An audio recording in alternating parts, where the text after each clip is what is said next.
क्या नाम है तो अंतिम संस्कार। याद रखेंगे हिंदू धर्म में जन्म से लेकर मृत्यु तक 16 संस्कार होंगे।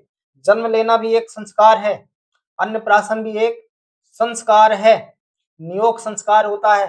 तो इस तरीके से 16 संस्कार होंगे। तो हिंदू धर्म में जो 16वां संस्कार है उसका नाम है अंतिम संस्कार, और इसी अंतिम संस्कार को क्या बोला जाता है तो समाधान।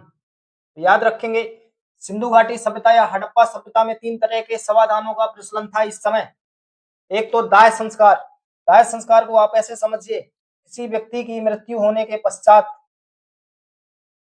के पश्चात उसकी बॉडी को जला दिया जाता था, जलाया जाता था। और इस जब शरीर को जला दिया जाता था तो क्या बचेगा, हमें तो राख ही मिलेगी, राख का ढेर मिलेगा। अब इस राख के ढेर को एक नाम दिया जाता है जिसका नाम है मृतकों का टीला। और एक शहर है सिंधु घाटी सभ्यता जिसका नाम है मोहनजोदड़ो, मोहनजोदड़ो। और इस शब्द का भी तात्पर्य होता है मृतकों का टीला।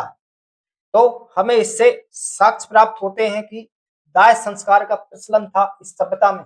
बात की जाए आंशिक समाधान की, तो इस सभ्यता में जब किसी की मृत्यु हो जाती थी, किसी व्यक्ति की मृत्यु हो गई, तो इसकी बॉडी को या इसके शरीर को पशु पक्षियों के आहार के लिए, याद रखेंगे पशु पक्षियों के आहार के लिए, आहार मतलब उनके खाने के लिए इस शरीर को खुला छोड़ दिया जाता था, खुला छोड़ दिया जाता था। जब पशु पक्षी इसके शरीर को या शरीर का मांस पूरी तरीके से खा लेते थे तो क्या बचेगा हमें, कंकाल।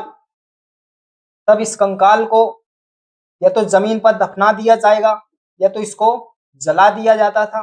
तो ये था आंशिक समाधान।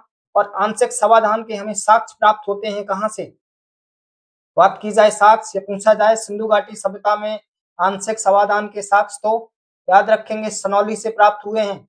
सनौली कहाँ है तो उत्तर प्रदेश में। और सनौली सिंधु घाटी सभ्यता या हड़प्पा सभ्यता का एक स्थल है। दूसरा स्थल है बहावलपुर से, बहावलपुर से भी और हमें आंशिक समाधान के साक्ष्य प्राप्त होते हैं। ये कहाँ है तो बलूचिस्तान में। बलूचिस्तान कहाँ है, पाकिस्तान में। याद रखेंगे पूछा जाए आंशिक समाधान के साक्ष्य तो सनौली से जो कि उत्तर प्रदेश में है और बहावलपुर जो कि बलूचिस्तान से। बात करें पूर्ण समाधान की, शरीर को दफनाया जाता था जमीन में, प्राप्त होते हैं हड़प्पा से।